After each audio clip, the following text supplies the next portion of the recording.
Hello everyone, welcome to New York City. My name is Sophia Li, and today we're going to have a conversation with Marie-Claire Daveu. She's the Chief Sustainability Officer at Kering. We're going to talk about the future of sustainable fashion. Let's go.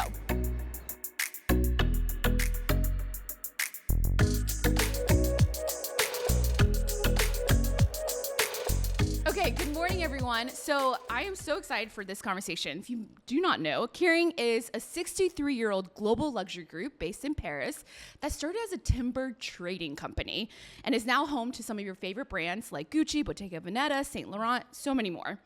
In 2019, Kering was named the second most sustainable company across all industries worldwide and first in luxury and fashion by the Corporate Knights Global 100 Index. This morning, we are chatting with the one and only Marie-Claire Daveu. Good morning, everyone. Good morning. She's the Chief Sustainability and Institutional Affairs Officer at Kering. She's fresh from Paris before heading to Las Vegas to reveal their Kering Generation Award. Welcome, Marie-Claire. So, Marie-Claire, you've had, from what I know, apparently you had a really beautiful childhood. Tell us about your childhood growing up in nature, and what was the day like in your childhood with nature? The first thing I have in mind when I think about my childhood, it's about the fact that I was walking along the wild coast in Brittany with my parents and with my dogs. Nature was everywhere, and it was really part of our daily life. So it was really beautiful. It was also impactful. I was already passionate about animals and nature. And I think for me, it was really a key driver for the future, not only for my studies, but also in my career and also today inside Kering. Is that what inspired you to then go on and study agriculture and in your studies? But the way that I was thinking, it was not exactly agriculture, but it was really to be able first to work in biology, to work in the environmental side. It was also to work for the government, so to work also as a civil servant. So it was in this way, and after I chose to study agriculture and engineering because it was really the right way to be able to manage both sides as civil servant and also in biology. Yeah, okay, let's talk about this career as a civil servant, because I don't think a lot of people know, but you were a celebrated public servant for decades before entering the public sector, the private sector. And how is that testament that systemic change really happens both on the government and now on the corporate level? Because you've done both. I think when we speak about sustainability, we speak about major issues like climate change, biodiversity, resource scarcity. If we want really to implement concrete solutions to change the paradigm, we have to be sure that public sector and private sector are really able to work hand in hand. So I was really convinced about that because I have the strong conviction that the issues are so big, we need really to work together. It's also very important when you are in the private sector to be sure that the top management and the leaders are really involved in sustainability, because it's not enough to say, I'm convinced by it, I would like to do it, blah, blah, blah. What it's really important, it's to change the business model, it's to contribute to change the paradigm. And in the private sector, if you don't have the top management and the leadership really involved, it won't happen. And it's good for the business, it makes sense for the business, but it's also good for ethics reasons. And so in this way, that's why I decided to join also Kering. Was there a specific moment, though, when you were working with the former French Prime Minister where you were on the other side of the table as a government official, as a civil servant, and you were talking to corporation heads, and they were saying no to you, and you're like, I cannot wait to be in your position and say yes to these initiatives? No, what it's, I think when you are in the public sector, of course, you have to understand the constraints of the private sector. So one of I will say the biggest constraint for the private sector, it's really for them to have visibility. So it's really important when you are in the public sector to say, okay, you will have to take care, you will have this kind of regulations that you will have to apply, but you give them visibility and you give them also a clear timeline to support them in their own transformation. I'm really convinced that we need regulations, a positive regulation that support companies in their own transformation. Okay, let's talk about this because, as you said, we're obviously in New York, we're in the United States. As us Americans, we're losing faith in our government and big corporations by the day. So what would you say? How do we have a little bit more faith in corporations as our government is deregulating? For a corporation, it's really important to be able to be transparent. They have to be able to explain what they are doing, where they are good, where they have to make some improvements. They have to be also able to share that they have a purpose.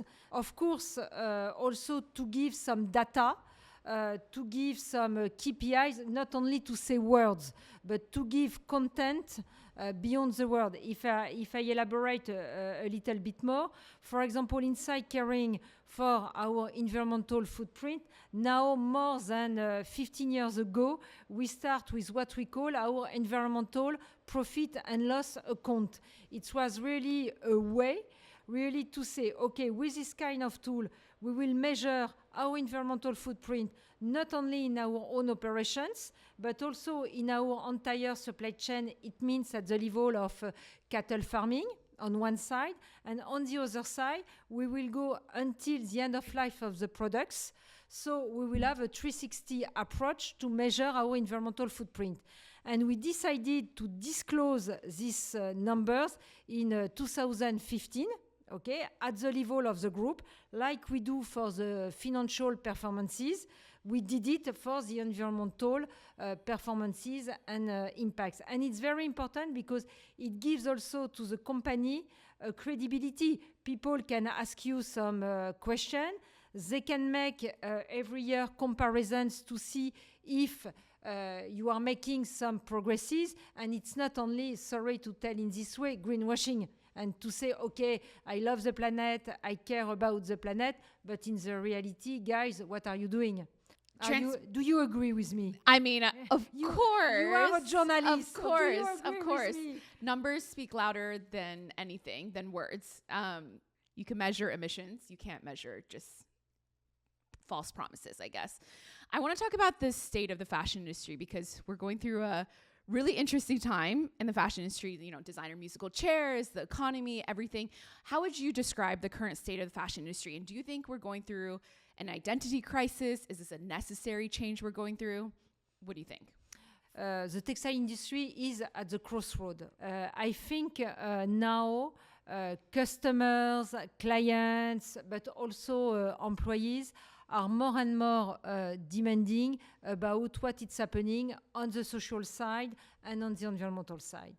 And I think for a company in the textile industry, of course, it's really key to speak about creativity, innovations, quality, but it's also very important to have in mind the fact that they are expecting about their commitments on the environmental side and on the social side.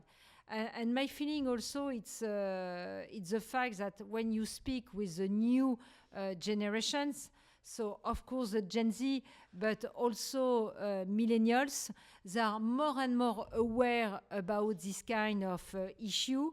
They make the links about the products they are buying and the impacts on the environmental side, how the supply chain is built. So many topics, they have a kind of matrix approach. And so that's why I think it's important. So it's important for the consumer, it's important for the employees because they are very proud to work in a company and in a sector that pay attention to the planet and to the people. And last but not least, again, when you are a listed company, also investors pay attention to this kind of topic. I do quite often what we call the ESG roadshow. Okay, Perhaps you will tell me that they don't speak about sustainability or about ESG, but they develop what we can call a risk management approach. And beyond a risk management approach, they put exactly the same criteria that we put in sustainability. It's about the resilience of the supply chain. It's about the fact that if something goes wrong with your brand, you can destroy very quickly the brand equity.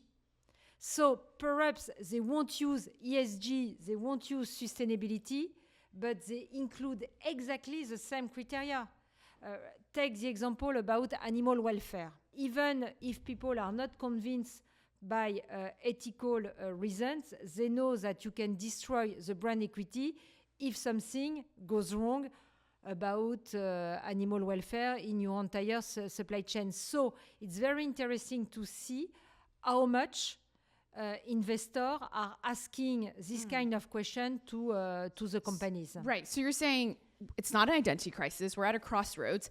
And no matter what route you take, if your supply chain isn't ethical, then it doesn't matter because you won't have a future you won't have a future business, and your investors care about that.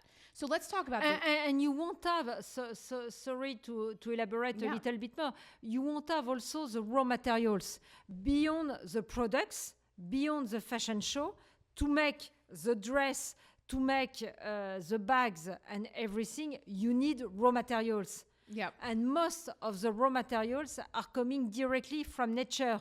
So you think about bamboo, you think about leather, you think about cotton, silk, cashmere. And to continue to have not only the volume for luxury, but the quality, you have to pay attention to climate change. You have to pay attention to the biodiversity. Climate change has already an effect about the volume and the quality of cashmere. Cashmere is coming from Mongolia. Cashmere is coming from goats. Goats are not producing cashmere for luxury. They are producing cashmere to protect themselves with the cold weather. So with climate change, they don't produce exactly the same volume and the same length of fibers. So it's very concrete. And after, you have an impact also about the pricing of the raw materials. So you see, again, it's a matrix approach. Everything is really interconnected. But it's interesting because there are many other luxury brands and conglomerates who shall not be named, but they claim that they are inherently sustainable because they make a premium luxury product. They're saying, we're sustainable enough. We're a luxury product. How did you convince Kering stakeholders that that's not enough?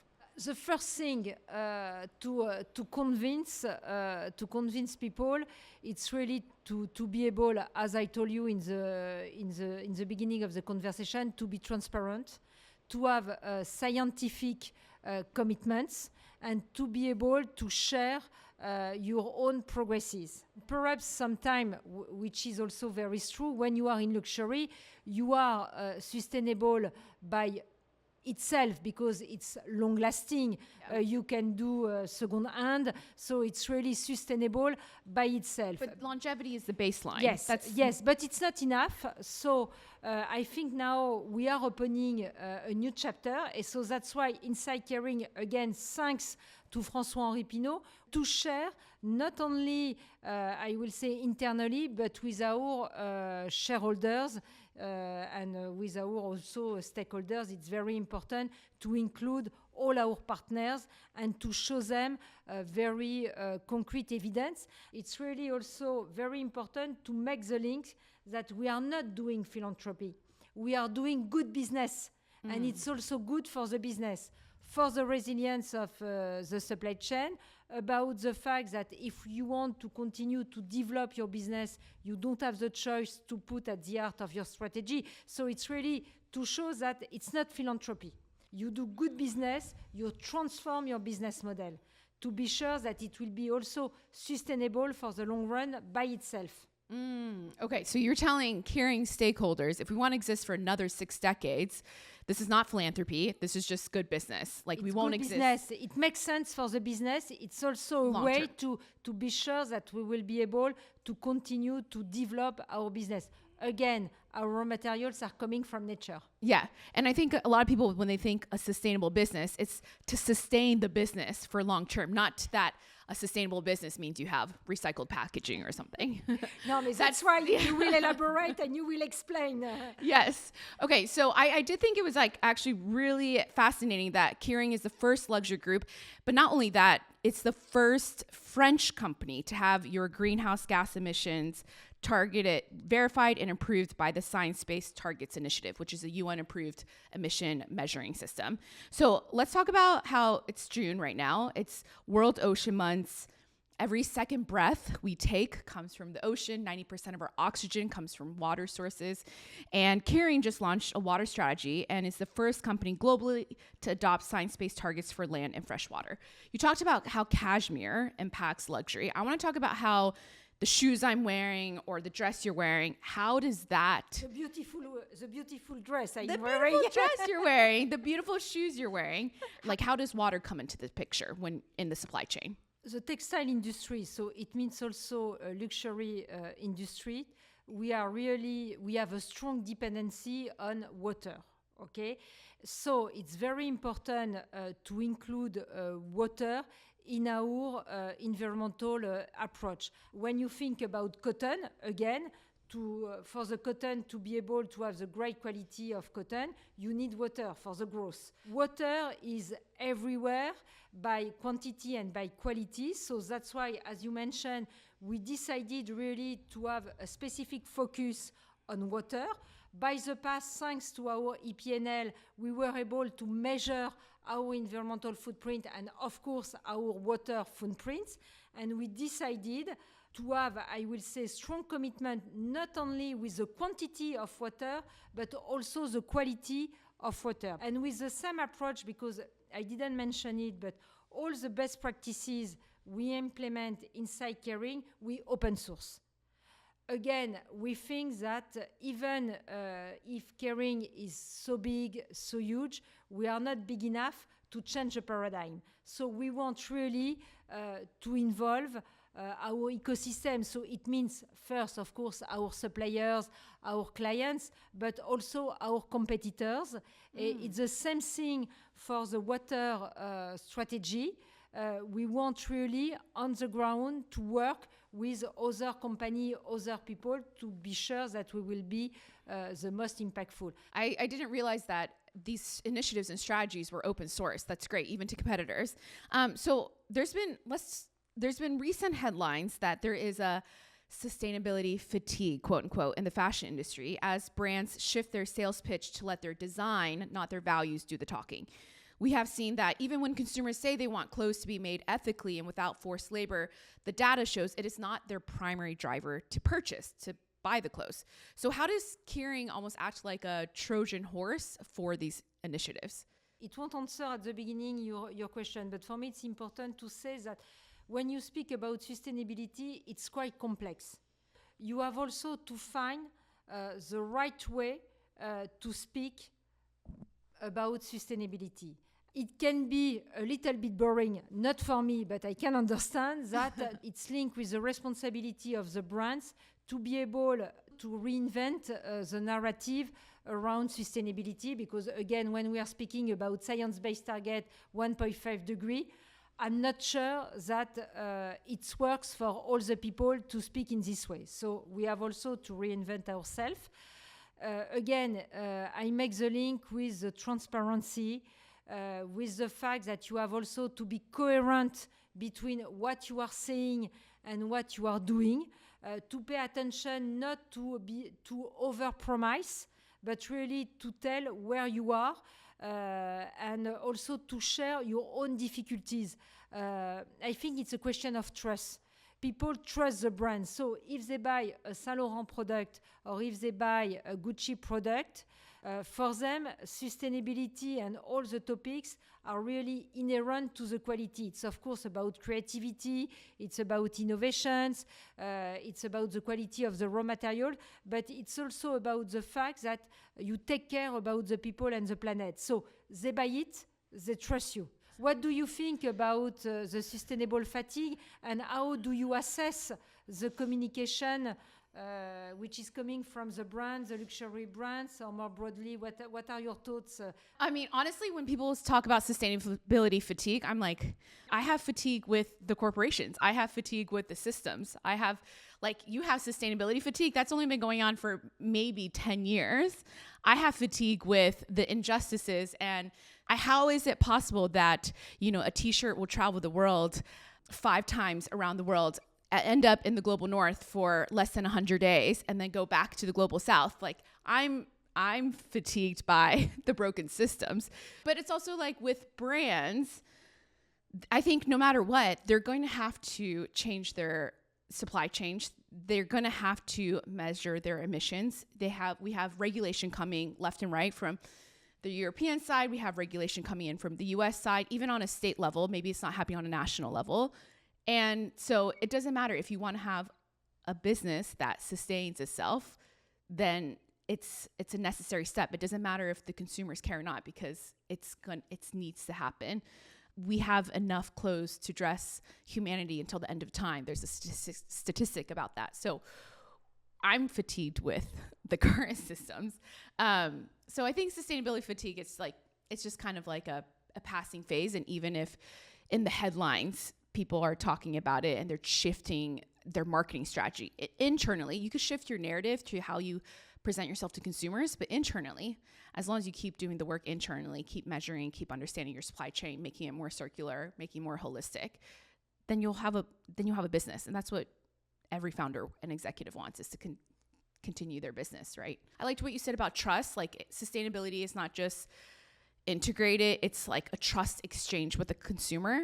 I think that sustainability, you don't need to, like, your numbers will talk for itself. I read this scientific study about how in high school, if you were more vocal about your relationship on social media, the more likely the relationship was going to fail. And I was going to compare it how if the company is like too vocal about certain things, but not without the numbers, it's like, that's actually, it's trying to overproject, basically. Okay, so you have said that before. Kering is a proof of concept that a business can achieve financial success while delivering positive and social environmental outcomes. With the current economic turmoil, how can businesses remain steadfast in their responsibility commitments no matter what the bottom line says? Alors, first again, to answer this question, it's really important that your top management is convinced by the topic. Even if you have the right numbers, again, in a company, if the leadership is not coming from the chairman and the CEO, nothing will happen, because you will have the pressure of the very, very short term. But when you run a company, it's not only for the 2 next years. You have to think about the next 5 years, the next 10 years. And I think where we are happy also with Kering is the fact that, of course, we are a listed company, but we are a family listed company. And the family is not only thinking for short term, they are also thinking for long term. So, of course, it's a way also to push to continue to implement sustainability. So Kering will obviously outlast multiple administrations and political climates. What do you hope Kering's legacy will be leading up to 2050? What we start with the Fashion Pact, it's really to be able to lead by example and really to show that it's really possible to be fully sustainable, to take care about people and the planet, and at the same time to earn money and to be very profitable. So I think it's really to be able to show that for the long run we can combine both sides without forgetting animal welfare, because I think about the third pillar, animal welfare, we have to continue really to make many progresses all over the world. So I will end by this third pillar, animal welfare. I would like to change the mindset of people.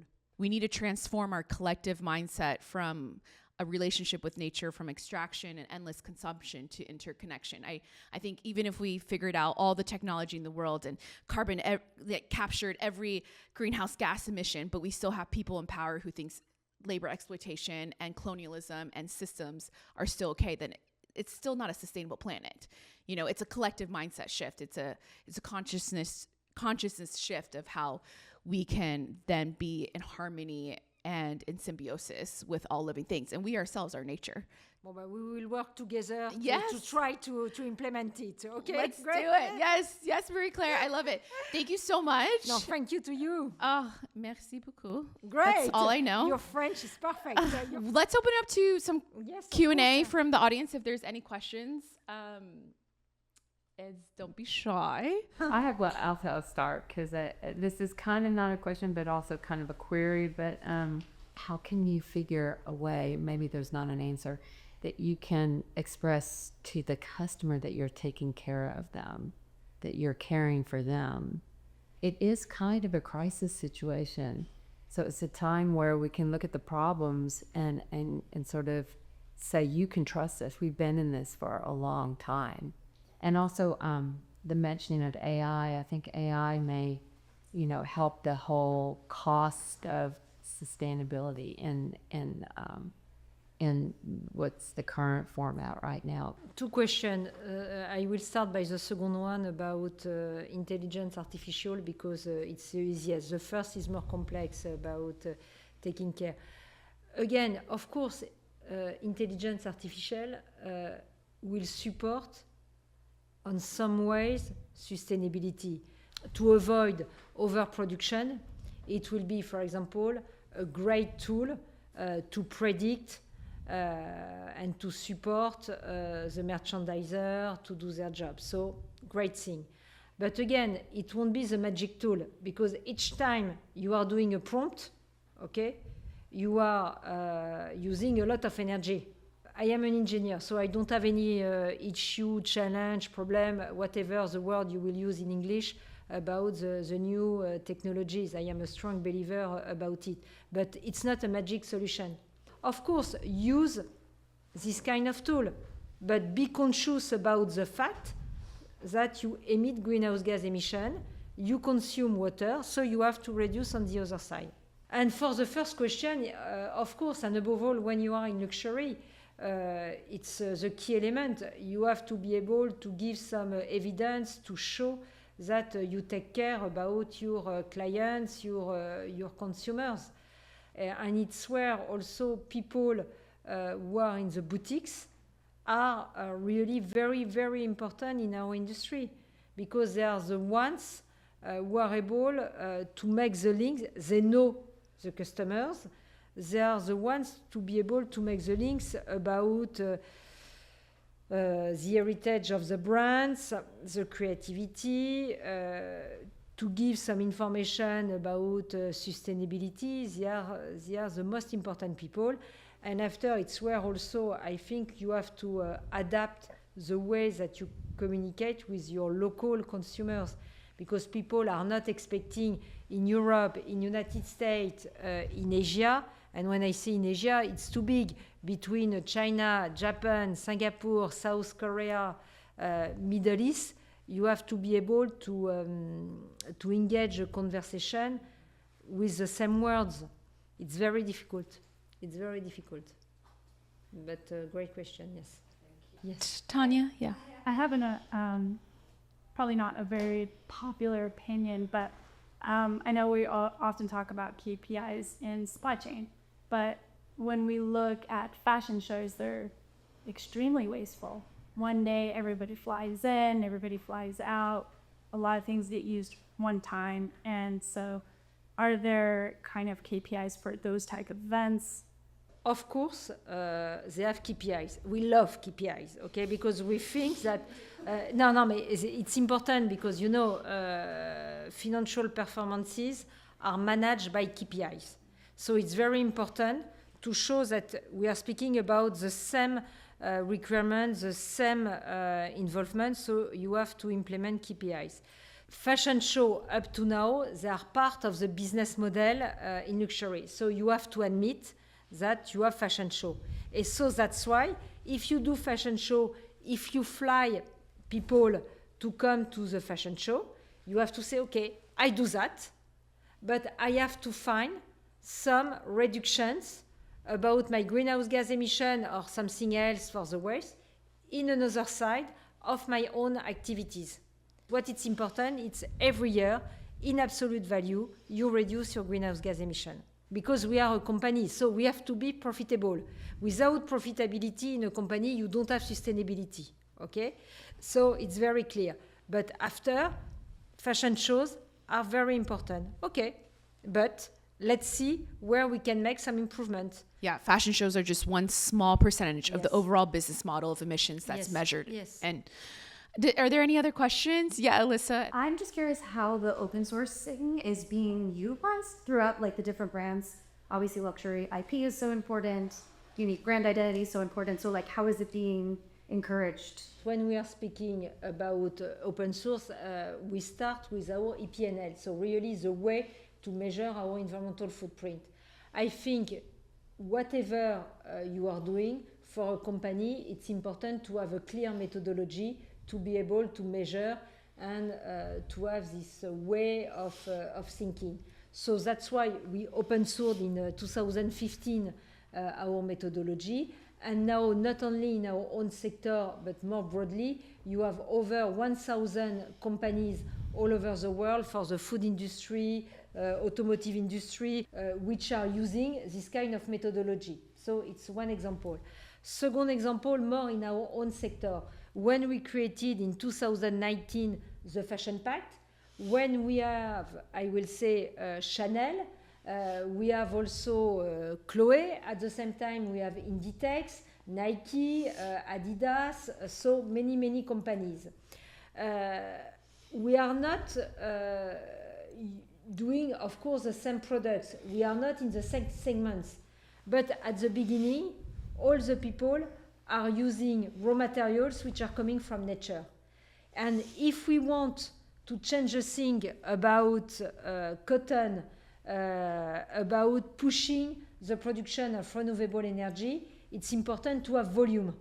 So that's why, for example, for electricity, which is coming from renewable energy, we decided to create, sorry, it's a little bit technical, what we call the CVPPA. It's a collective virtual purchase agreement to say we will buy together some renewable energy. And you push the market, you push the supply chain to create this kind of products because they know that they will have the demand. When you put together so many companies, you are also more powerful to raise awareness and to change the thing, and also to stimulate innovation. And I think companies don't have to say, I want the regulation. They have to take also the leadership to say, I want to change. We are working with American brands, Asian brands, brands from all over the world. We don't have any regulation, but we decide together we want to implement. At the end of the day, it's only a question of willingness. It's a willingness of the CEOs, it's a willingness of people inside the company to act. It's not always rocket science. Huh? If we want, we can, which is great with, and it's not because it's my boss, it's great with François Répinaud. He wanted to do it, we do it.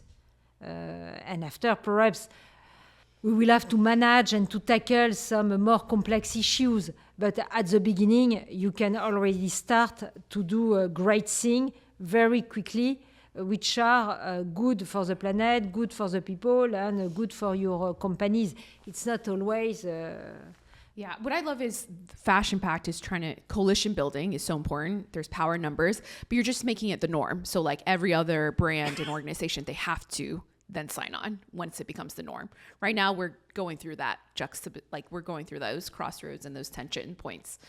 Thank you so much, Marie-Claire Daveu. Thank you to you.